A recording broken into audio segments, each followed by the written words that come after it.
percebido alguma mudança no comportamento do seu filho? O que você pensa a respeito disso?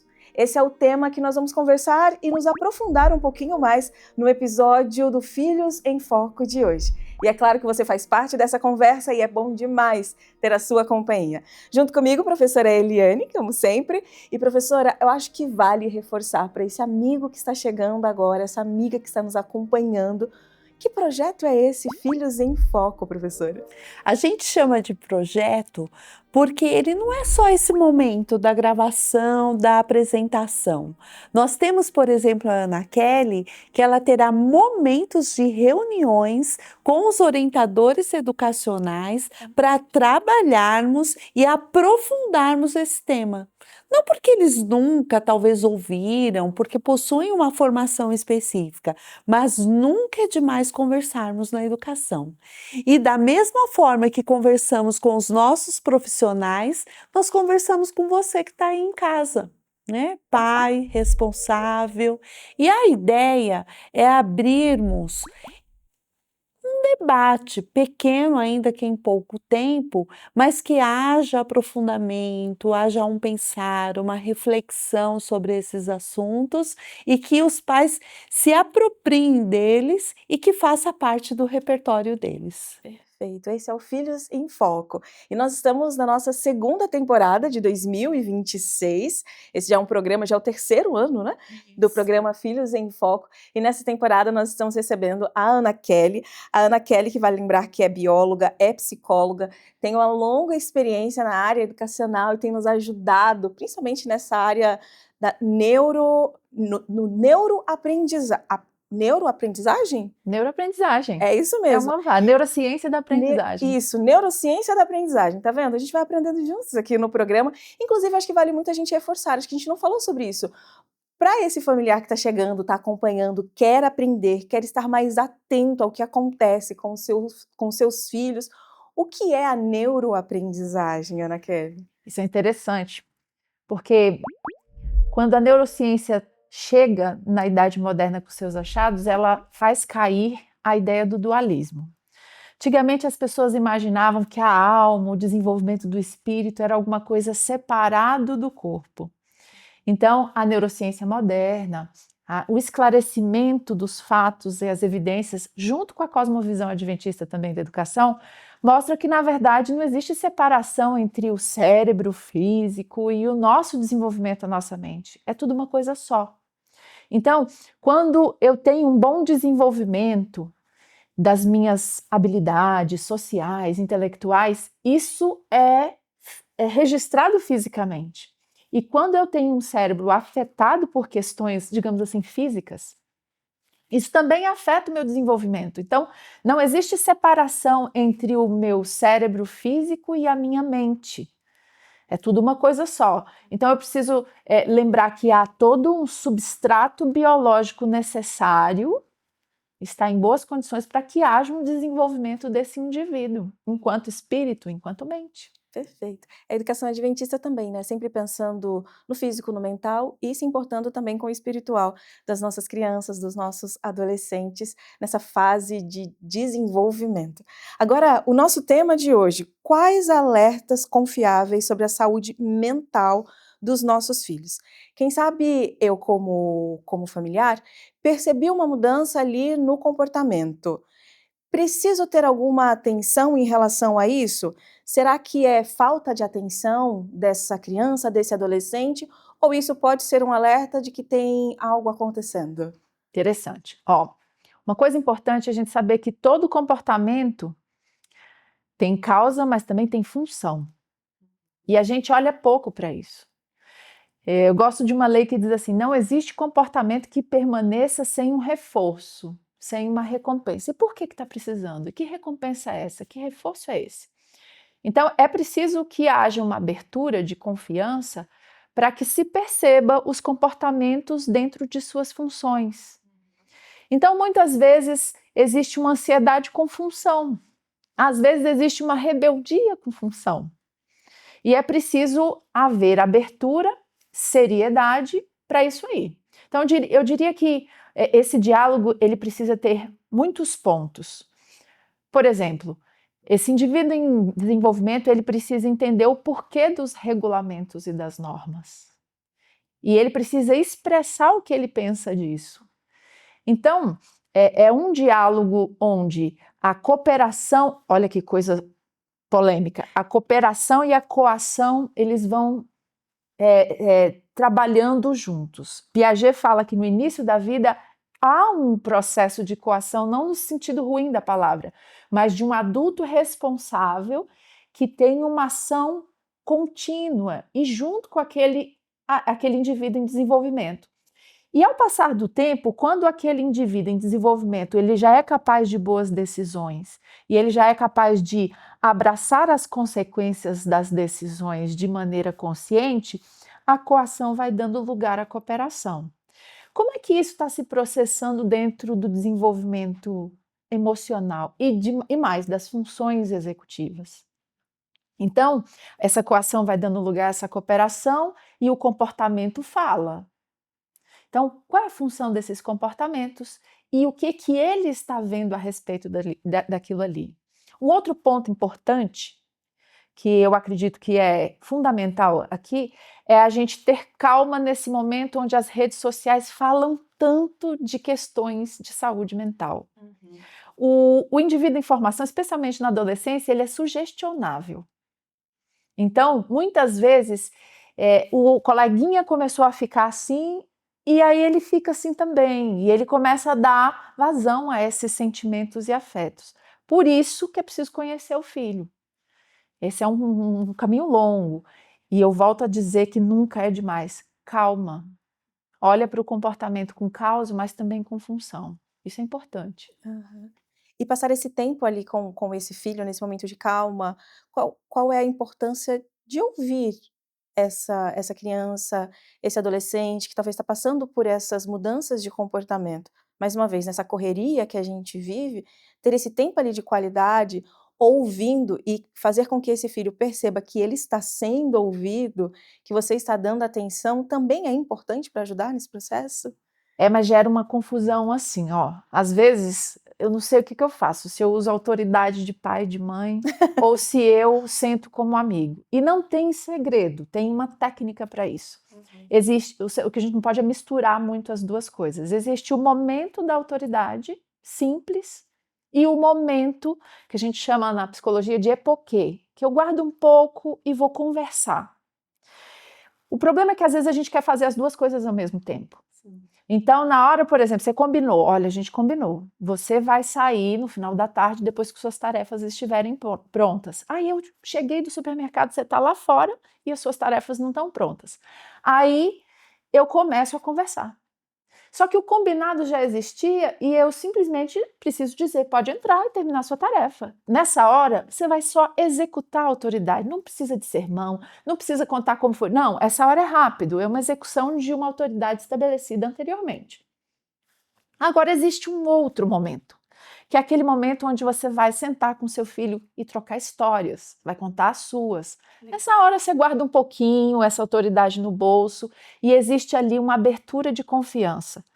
O problema é que quando a gente mistura tudo, a gente abre mão dessa escuta e a gente abre mão da autoridade. E as duas coisas convivem muito bem, cada uma no seu momento, desde que os combinados sejam feitos anteriormente.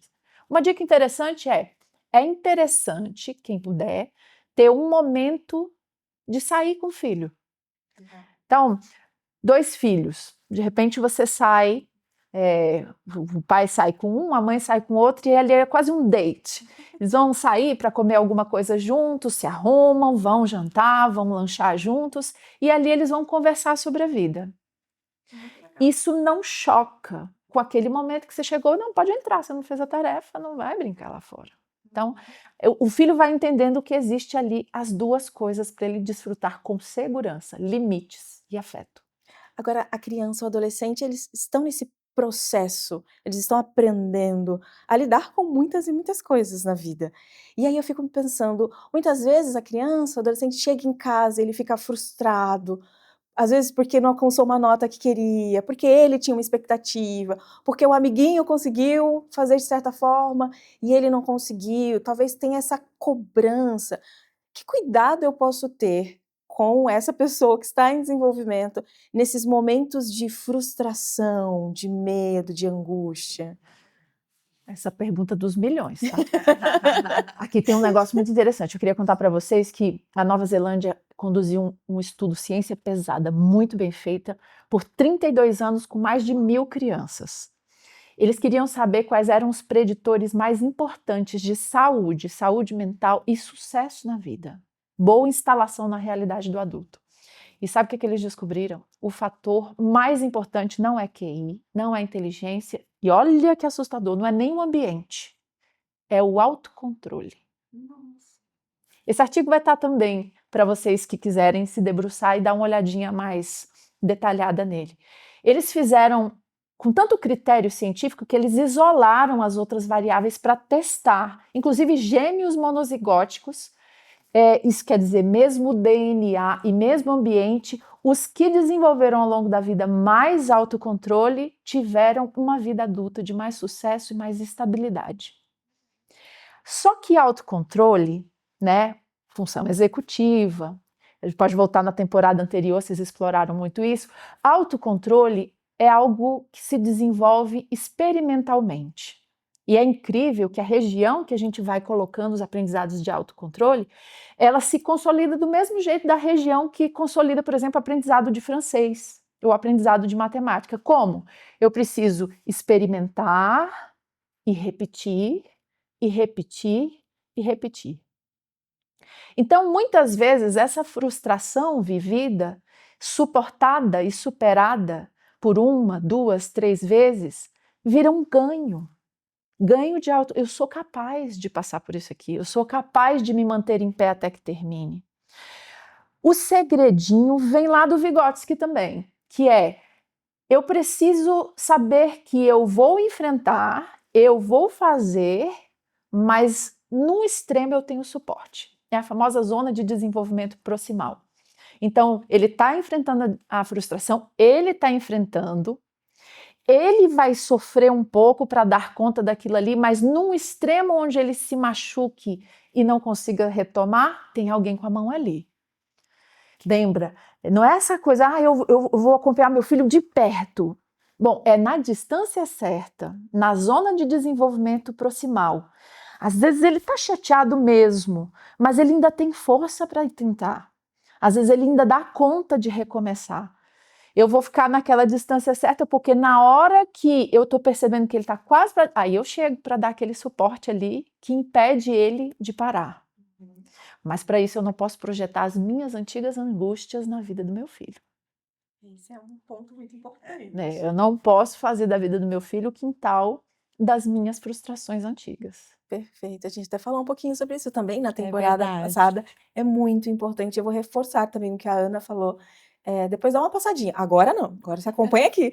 Mas depois dá uma passadinha também na nossa temporada anterior. Mas esse ponto do autocontrole eu achei fantástico. Não fazia ideia disso. E aí eu fico pensando, acho que a escola é um ótimo lugar para você desenvolver o autocontrole. Tô errada? Não, completamente certa. A escola, ela é um ambiente organizado, sistematizado.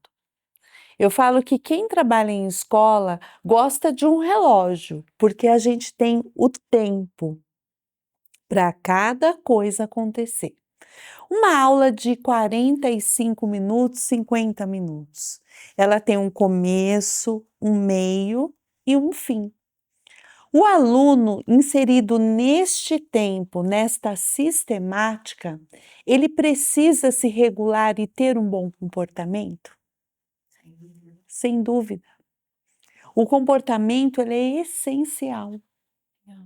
A criança ela entra na educação infantil com capacidade para se concentrar em 15 minutos para algumas atividades, mas isso tem que ir aumentando, tem que ir melhorando essa atenção até o ensino médio. E é muito ruim quando nós percebemos que o aluno chegou no ensino médio e está com essa dificuldade de comportamento. dificuldade da atenção, dificuldade em ser resiliente com a aprendizagem, dificuldade em se regular no ambiente. E a escola, com certeza, ela irá sinalizar isso. Quando alguma criança ou algum adolescente está saindo do que é esperado para a idade dele dentro do comportamento. Nós vamos estar trabalhando com esse adolescente, trabalhando com a família, e a família, ela será esse apoio. Por quê? É natural alguns adolescentes começarem a questionar regras. E ele vai chegar em casa, lá você está dirigindo, foi buscá-lo, né, na escola. Primeira coisa, hoje o dia foi muito ruim.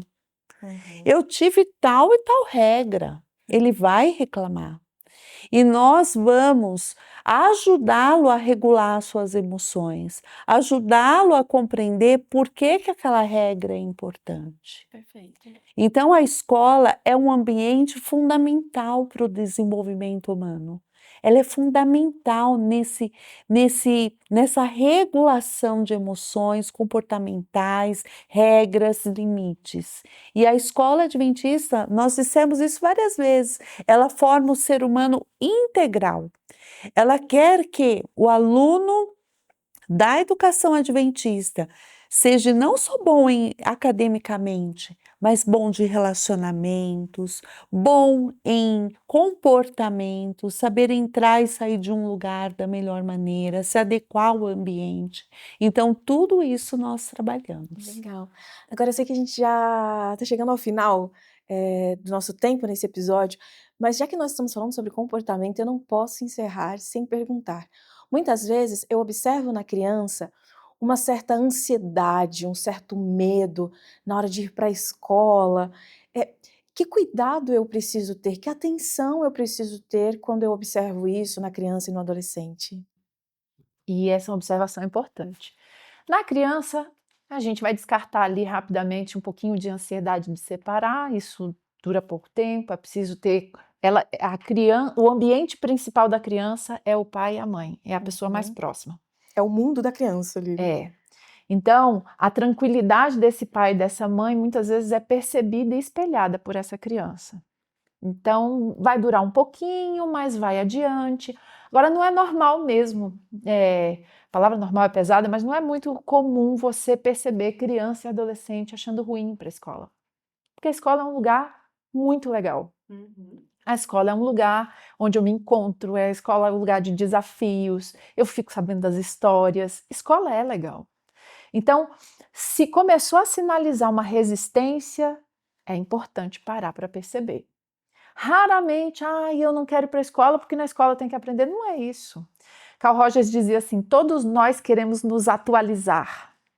É do ser humano querer aprender um pouco mais, saber um pouco mais, conhecer um pouco mais. E aí aqui tem um ponto interessante. É preciso descobrir se existem questões relacionadas à autoestima. Né? Não, a gente não tem como... a escola não tem como ver todos os detalhes afetivos internos. Então, para isso é importante essa observação. Por que não? Como é na escola? E com paciência, a gente tem muita pressa para resolver a vida escolar. A vida escolar é um processo grande, né? Ali existe toda uma dinâmica social acontecendo. Então, sim, é interessante perceber como que nós, família, apresentamos a visão da escola. Tem que ter todo esse cuidado como a gente fala da escola, como a gente fala dos amigos, né? Cuidado com a visão que a gente está construindo dele a respeito do mundo e como é que ele está vendo isso aí a partir das vivências que ele tem, às vezes, na van. Às vezes você pensa, não quero ir para a escola, está acontecendo alguma coisa na van, acontecendo alguma coisa no trajeto. Então, é abrir, porque escola é um lugar que geralmente eles querem estar. Né? A escola é um barulho de alegria, é um barulho de agitação, um barulho de vida. Então, é uma excelente pergunta essa sua. Não é normal mesmo você perceber uma criança, não quero ir para a escola. Eles querem ir para a escola. Então, abrir a escuta, perceber o que está acontecendo, para a gente atender. Às vezes uma intervenção rápida resolve a questão. Perfeito. Ana, mais uma vez, muito obrigada, a professora Eliane também. E olha, escreve aqui pra gente, qual é a sua observação sobre esse tema? Como você tem acompanhado o comportamento das crianças que estão aí ao seu redor? A gente vai ficar feliz demais com a sua participação. Mas olha, fique tranquilo, porque a nossa temporada ainda não chegou ao fim, e no próximo episódio a gente vai falar sobre tecnologia. O que que isso tem a ver com a aprendizagem? Quer saber? Então você não pode perder o nosso próximo episódio. Até lá!